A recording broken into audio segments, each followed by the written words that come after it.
Mental হেলথের যে ডেফিনেশনটা তোমরা বারবার জিজ্ঞেস করেছিলে যে কোন বই থেকে আমি এটা দিয়েছি বা বইয়ের এডিশন কত, আমি ওটা বলে দিচ্ছি। তার আগে তোমরা আরেকটা যে ডেফিনেশন রয়েছে মেন্টাল হেলথে সেটা একবার দেখে নাও। প্রথমের যে ডেফিনেশনটা তো সেটা তোমরা জানোই, কার্ল মেনিনজার্স। আমি আরেকবার বলে দিচ্ছি, an adjustment of human being to the world and to each other with maximum effectiveness and happiness.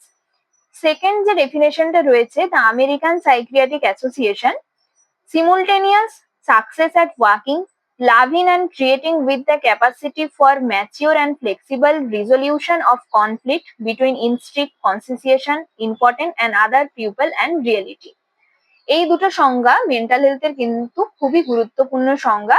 আর নিচের দিকে যেই ছবিটা রয়েছে দেখো, কনসেপ্ট অফ মেন্টাল হেলথ, এটাও কিন্তু যদি তোমরা পরীক্ষাতে আসে ডেফিনেশন অফ মেন্টাল হেলথ 2 নাম্বারেরই তো দেয়, তাহলে এটা যদি তোমরা ড্র করতে পারো নাম্বারটা কিন্তু খুব ভালো ক্যারি হয়। আর বইটার কি নাম দেখো, এখানে বইটা তোমরা স্ক্রিনশট তুলে নিতে পারো, applied psychology for nurses 4th edition, এবং যিনি লিখেছেন তার নাম আর শ্রীবাণী।